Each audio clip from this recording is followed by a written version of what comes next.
A very good morning. Welcome to Mithran Commerce. இன்றைக்கி நம்ம எந்த டாபிக் பார்க்க போகிறோம் அப்படின்னா இன்கம் டேக்ஸ். இந்த இன்கம் டேக்ஸில் இந்த இன்கம் ஃப்ரம் ஹவுஸ் ப்ராப்பர்ட்டி அந்த டாபிக் தான் நாம் இன்றைக்கி பார்க்க போகிறோம். இந்த இன்கம் ஃப்ரம் ஹவுஸ் ப்ராப்பர்ட்டியில் அசஸ்மெண்ட் இயர் 24-25 ஒன்று, அடுத்து அசஸ்மெண்ட் இயர் 25-26, அதாவது 24-25ல் என்ன இருக்குது, 25-26 அசஸ்மெண்ட் இயரில் என்ன புதுசாக சேஞ்சஸ் பண்ணியிருக்கிறாங்க அதை தான் பார்க்க போகிறோம். பொதுவாக நம்ம இந்த இன்கம் டேக்ஸில் இன்கம் பொதுவாக ஹெட்ஸ் ஆஃப் இன்கம் அப்படின்னு சொல்லுவோம். அதில் மொதல் heading income from salary, second income from house property, third business or profession, fourth capital கெயின்னு, fifth income from other sources. இந்த இன்கம் ஃப்ரம் அதர் சோர்சஸ் அப்படின்னு வரும்போது இந்த ஃபஸ்ட்டு 4 ஹெட்டிங்கில் வராத இன்கம் அதர் சோர்சஸில் வரும். ஓகே, இன்றைக்கி நாம் இந்த ஹவுஸ் ப்ராப்பர்ட்டி பற்றி தான் நாம் பார்க்க போகிறோம். பொதுவாக இந்த ஹவுஸ் ப்ராப்பர்ட்டி இது ஹவுஸ் ப்ராப்பர்ட்டின்னு சொல்கிறதுக்கு 3 கண்டிஷன் சொல்கிறாங்க. அது அது ஹவுஸ் ப்ராப்பர்ட்டி தானா அப்படின்னா அதுக்கு 3 எசென்சியல் கண்டிஷன் இருக்கணும். 1, the property must contain of building and land apartment thereto. அதாவது ஒரு ஹவுஸ் ப்ராப்பர்ட்டி பில்டிங்காவோ இல்லை அப்பார்ட்மெண்ட்டாவோ இருந்தால் அது ஹவுஸ் ப்ராப்பர்ட்டின்னு சொல்கிறாங்க. அடுத்து assessee is the owner of the property, அதாவது பொதுவாக டேக்ஸ் பே பண்ணக்கூடிய நபர் ஓனராக இருக்கணும் அப்படின்னு சொல்கிறாங்க. அடுத்து என்னன்னு பார்த்தீங்கன்னா assessee does not use the property for the purpose of own business or profession அப்படின்னு சொல்கிறாங்க. அடுத்து என்னன்னா அந்த அசஸி அவருடைய ப்ராப்பர்ட்டியை பிஸ்னஸ் பர்பஸுக்காகவோ இல்லை அவருடைய ப்ரொஃபஷன், அதாவது பிஸ்னஸ்னால் அவர் என்ன பிஸ்னஸ் வேணாலும் பண்ணலாம். ப்ரொஃபஷன் அப்படின்னு வரும்போது டாக்டர், லாயர், டீச்சரு, இந்த அக்கௌண்டண்ட்டு, ஆடிட்டரு இவங்கெல்லாம் வருவாங்க. அவங்களுடைய ஓன் பில்டிங்கை அவங்களுடைய பிஸ்னஸுக்காகவோ ப்ரொஃபஷனுக்காகவோ யூஸ் பண்ணக்கூடாது. அப்போது இது ஹவுஸ் ப்ராப்பர்ட்டின்னு சொல்கிறதுக்கு 3 கண்டிஷனு. அது பில்டிங்காக இருக்கணும், அந்த பில்டிங்க்கு ஓனர் அசஸியாக இருக்கணும், அந்த பில்டிங்கு வேறு எந்த பர்பஸுக்காகவும் யூஸ் பண்ணக்கூடாது. அடுத்து பார்த்திங்கன்னா ஓனர்ஷிப் ஆஃப் அசஸி. பொதுவாக இந்த ஹவுஸ் ப்ராப்பர்ட்டிக்கு ஓனர்ஷிப்பை 2ஆக பிரிக்கிறாங்க. ஒன்று என்னென்னா ஓனர்ஷிப் வித்து அசஸி, அதாவது அவருடைய ஹவுஸ் ப்ராப்பர்ட்டிக்கு அவரு தான் என்ன பண்ணணும், ஓனராக இருக்கணும். ப்ரீவியஸ் இயரில் அவர் என்ன பண்ணியிருக்குன்னா டேக்ஸபிள் பே பண்ணியிருக்கணும். இந்த ஓனர் இண்டிவிஜுவலாகவும் இருக்கலாம், ஃபார்மாகவும் இருக்கலாம், கம்பெனியாக இருக்கலாம். இதை தான் சொல்கிறாங்க only the person who is owner of the property in the previous year is liable to tax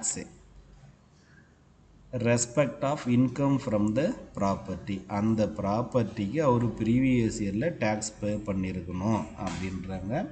இந்த ஓனரை 2ஆக பிரிக்கிறோன்னு சொன்னோம், அதில் ஃபஸ்ட்டு பார்த்துட்டோம். செகண்ட் டீம்டு ஓனர் அப்படின்னு சொல்கிறாங்க. பொதுவாக டீம்டு அப்படின்னா இவருடைய சார்பாக இவர் அப்படின்வாங்க. இப்போது ஒரு எக்ஸாம்பிள் அசட்டு என் பேரில் இருக்குது, என் பேரில் டாக்குமெண்ட் இருக்குதுன்னா என் ஒய்ஃப் அந்த அசட்டை யூஸ் பண்ணி இன்கம் வாங்குவாங்க. அப்போ என் ஒய்ஃப் யாருன்னா டீம்டு ஓனர்ஷிப், அதான் சொல்கிறாங்க. And அசஸி who is liable even without a legal or beneficial ownership is called deemed owner. அப்படின்னா வித்தவுட் லீகலாக அவர் பேரில் இருக்காது, ஆனால் அவர் என்ன பண்ணலாம், அந்த அசட்டை யூஸ் பண்ணிக்கலாம் அப்படின்றாங்க. அடுத்து வந்து இந்த டீம்டு ஓனரை ஒரு 5-6 வகையாக சொல்கிறாங்க. an assessee transferring property to spousey or minor child. இப்போ வீட்டில் என்ன பண்ணுறாருன்னா ஹெட் ஆஃப் த ஃபேமிலி கர்த்தா, அவர் அப்பா என்ன பண்ணுறாருன்னா அவங்க குடும்பத்தில் இருக்கக்கூடிய நபருக்கு என்ன பண்ணுறாரு, ஹவுஸ் ப்ராப்பர்ட்டியை ட்ரான்ஸ்ஃபர் பண்ணுறாரு. அப்படி இல்லைன்னா மைனர் சைல்டு, அதாவது 18 வயசு ஆகாத பையனுக்கோ பொண்ணுக்கோ ஒரு ஹவுஸ் ப்ராப்பர்ட்டி என்ன பண்ணுறாரு, ட்ரான்ஸ்ஃபர் பண்ணுறாரு ஒன்று. அப்போது அந்த மைனர் சைல்டோ இல்லை ஸ்பௌஸியோ யார், டீம்டு ஓனர் அப்படின்றாங்க. அடுத்து வந்து ஹோல்டர்ஸ் ஆஃப் இம்பார்ஷியல் எஸ்டேட்டு, அதாவது வந்து ஒரு எஸ்டேட் இருக்குது, அந்த எஸ்டேட்டு இம்பார்ஷியல் பண்ணலை, பொதுவாக லீகலாக பண்ணலை, ஆனால் வந்து அதை ஒரு நபர் என்ன பண்ணுறாரு, அனுபவிக்கிறாரு அப்படின்னா அவங்க யார், டீம்டு ஓனர் அப்படின்றாங்க. அடுத்து வந்து member of cooperative societies, companies or association. இப்போ என்னன்னு பார்த்தீங்கன்னா ஒரு ஹவுஸ் ப்ராப்பர்ட்டியை இந்த கோஆபரேட்டிவ் சொசைட்டியோ கம்பெனியோ அசோசியேஷனோ என்ன பண்ணுறாங்க, யூட்டிலைஸ் பண்ணிக்கிறாங்க அப்படின்னா அவங்க டீம்டு ஓனர், ஆனால் லீகல் ரைட்ஸு அவங்கக்கிட்ட இருக்காது. அடுத்து வந்து என்னென்னா person holding position of building under a power of அட்டானரி. அதாவது இந்த பவர் ஆஃப் அட்டானரி அப்படின்னா என்னத்துன்னா சொத்தை வந்து பயன்படுத்துறதுக்கு எல்லா உரிமையும் பெற்றுள்ள நபர் தான் என்னென்னா பவர் ஆஃப் அட்டானரி, ஆனால் லீகல் ரைட்ஸு இருக்காது. இப்போது ஒரு எக்ஸாம்பிள் வந்து ஹவுஸ் இருக்குது, ஹவுஸ் அப்பா பேரில் இருக்குது, ஆனால் பையனுக்கு வந்து பவர் ஆஃப் அட்டானரி இருக்குது. அந்த வீட்டை வந்து நான் வந்து ஆக்குபை பண்ணலாம், அதில் வரக்கூடிய வருமானத்தை நான் யூஸ் பண்ணலாம், அதுக்கு வந்து நான் வந்து டீம்டு ஓனர்னு சொல்லலாம். அடுத்து வந்து என்னன்னு பார்த்தீங்கன்னா assessee acquiring rights in respect of building அப்படின்னு சொல்கிறாங்க. அடுத்து வந்து என்னன்னு பார்த்தீங்கன்னா நமக்கு user of the house property. இந்த ஹெட்டிங் நல்லா கவனிச்சிங்க. இந்த ஹவுஸ் ப்ராப்பர்ட்டி என்ன சார் பண்ணுறாங்கன்னா லெட் அவுட் பண்ணுறாங்க. எதுக்காகனா ரெசிடென்சியல் பர்பஸுக்காகவோ இல்லை கமர்ஷியல் பர்பஸுக்காகவோ லெட் அவுட் பண்ணுறாங்க. அப்படி லெட் அவுட் பண்ணி அந்த ஹவுஸ் ப்ராப்பர்ட்டியில் எனக்கு வந்து வருமானம் வருது அப்படின்னா அது taxable under the head of house property. இதில் நல்லா 2 விஷயம் ஞாபகம் வச்சுங்க. ஒன்று வந்து லெட் அவுட் எந்த பர்பஸுக்காக, ரெசிடென்சியல் பர்பஸுக்காகவோ கமர்ஷியல் பர்பஸுக்காகவோ லெட் அவுட் பண்ணால் அதில் வரக்கூடிய வருமானம் எதில் டேக்ஸபிள்னா ஹவுஸ் ப்ராப்பர்ட்டி. அதான் லைன் கொடுத்துரும் பாருங்கள். The house property must be let by assessee for residential purpose or any other commercial purpose.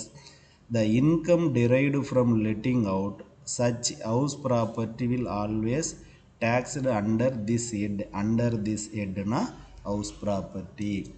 அடுத்து other type of letting taxed under the income head income from house property. அதாவது வந்து commercial பர்பஸுக்காக residential பர்பஸுக்காக use பண்ணாதான் டேக்ஸ்ன்னு சொன்னோம். சரி, வேறு எந்த பர்பஸுக்காக let out பண்ணால் டேக்ஸபிள்னு சொல்லி பார்க்கலாம். அதில் பாருங்கள், அசஸி business is to own and giving house on rent.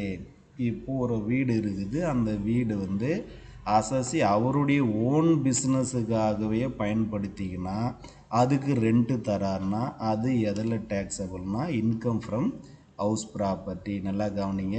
Even if it is the business of an individual to owned and give houses on rent or trade in the house of annual value of the house owned by him during the previous year taxable as income from house property. Next, house property held as stock in trade.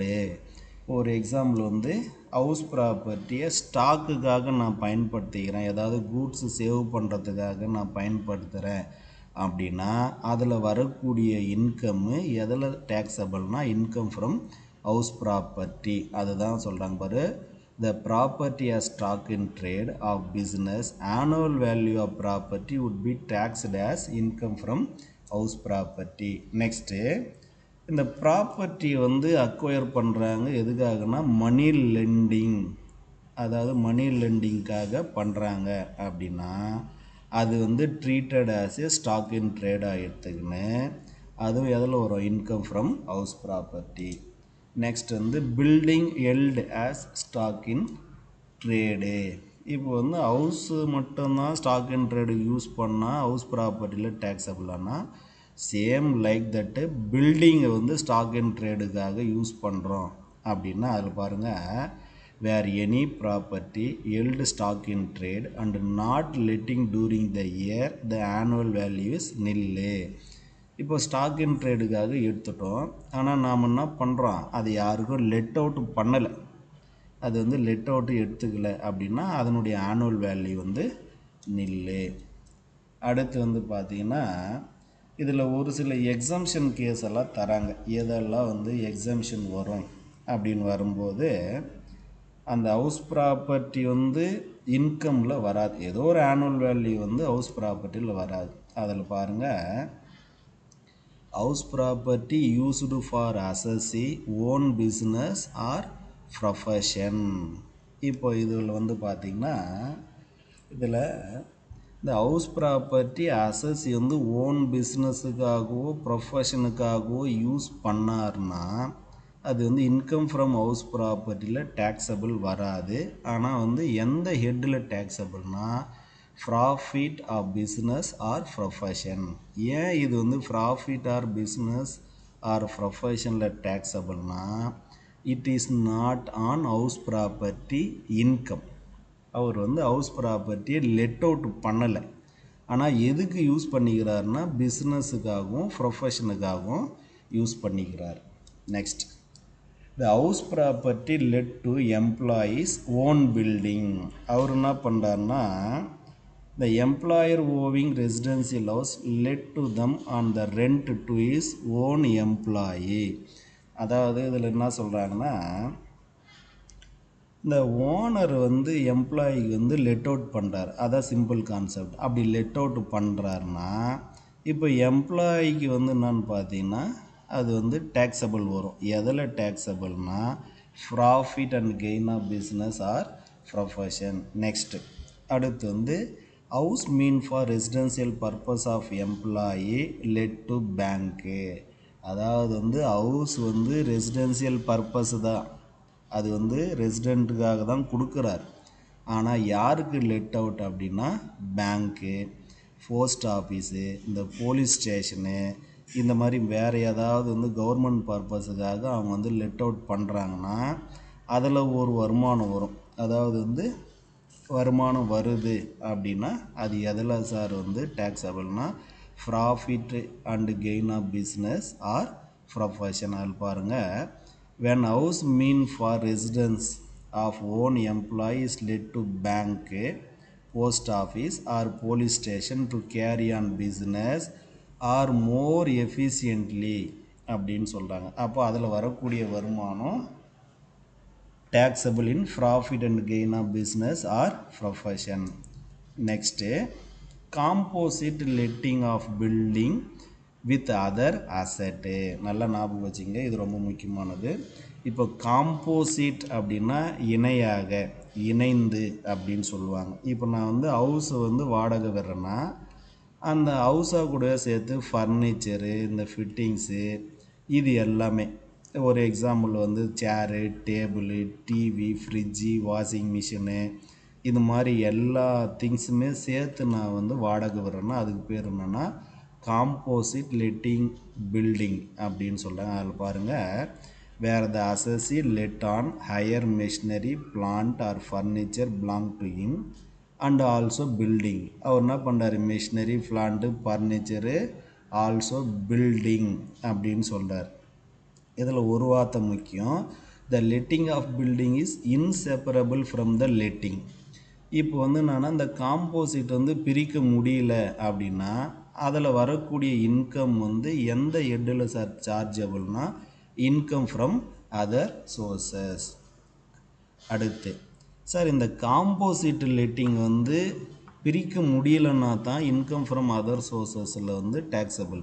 பிரிக்க முடிஞ்சிச்சுன்னா ஒரு example வந்து house rent தனியும் இந்த வந்து furniture fitting தனியும் அப்படின்னா அதில் பாருங்கள் ரெண்ட்டு ஃப்ரம் பில்டிங் ரெண்ட்டு மட்டும் தனியாக பிரிக்க முடியுதுன்னா rent from building taxable income from house property. In case rent from furniture is செப்பரேட்டட்னா taxable income from other sources. Next, subletting of house by the tenant. இப்போ டெனண்ட் அப்படின்னா வாடகைக்கு இருக்கிறவர். இப்போ நீங்கள் வந்து ஒரு வீடு வந்து பெரிய வீடு வாடகை எடுக்கிறீங்க. பெரிய வீடு வாடகை எடுத்துகிட்டு ஒரு போர்ஷனில் நீங்கள் தங்கிக்கின்னு இன்னொரு போர்ஷனை வேறு யாருக்காவது விட்டீங்க அப்படின்னா அதுக்கு பேர் வந்து சப்லெட்டிங். அதாவது வீடு வாடகைக்கு எடுத்து வாடகைக்கு விடுறது, அதுதான் வந்து சப்லெட்டிங் ஆஃப் ஹவுஸ் ப்ராப்பர்ட்டி. அதில் பாருங்கள், where the tenant let out the highest building to another person, it is called subletting. இது வந்து எந்த ஹெட்டில் சார் டேக்ஸபிள் வரும் அப்படின்னா இன்கம் ஃப்ரம் அதர் சோர்சஸ், ஆனால் வந்து ஹவுஸ் ப்ராப்பர்ட்டியில் வராது. நெக்ஸ்ட் வந்து இதில் சொல்கிறாங்க பாருங்கள், where the composite rent of letting out of building and letting out of another house and two are not separable. அதாவது காம்போசிட் லெட் அவுட்டை பிரிக்க முடிஞ்சிச்சுன்னா தனித்தனி ஹவுஸ் ப்ராப்பர்ட்டிலே அதர் சோர்ஸஸில் போட்டுக்கலாம். இப்போ பிரிக்க முடியாதுன்ற பட்சத்தில் நம்ம என்ன சார் பண்ணணும் அப்படின்னா எதில் வந்து டேக்ஸபிள்னா either business income or income from other sources. அதாவது இந்த காம்போசிட்டை ரெண்ட்டை பிரிக்க முடியலன்னா நம்ம எந்த ஹெட்டில் ஒன்றாலும் எடுத்துக்கலாம். ரெண்டு ஹெட்டில் பிஸ்னஸ் இன்கம் எடுத்துக்கலாம், இல்லை இன்கம் ஃப்ரம் அதர் சோர்சஸ்லையே நாம் எடுத்துக்கலாம். அடுத்து வந்து இன்கம் ஃப்ரம் ஹோட்டல் பிஸ்னஸ். இது ரொம்ப முக்கியமான விஷயம், நல்லா கவனிங்க. இப்போ நான் என்ன பண்ணுறேன், ஒரு ஹோட்டல் பிஸ்னஸ் பண்ணுறதுக்காக நான் வாடகை விட்டேன் அப்படின்னா அது எதில் சார் டேக்ஸபிள் அப்படின்னா இன்கம் ஃப்ரம் ஹவுஸ் ப்ராப்பர்ட்டியில் டேக்ஸபிள். ஓகேங்களா? இதில் கவனிங்க நல்லா. If an assessee carries on hotel business or carries on the business of providing paying guest accommodation.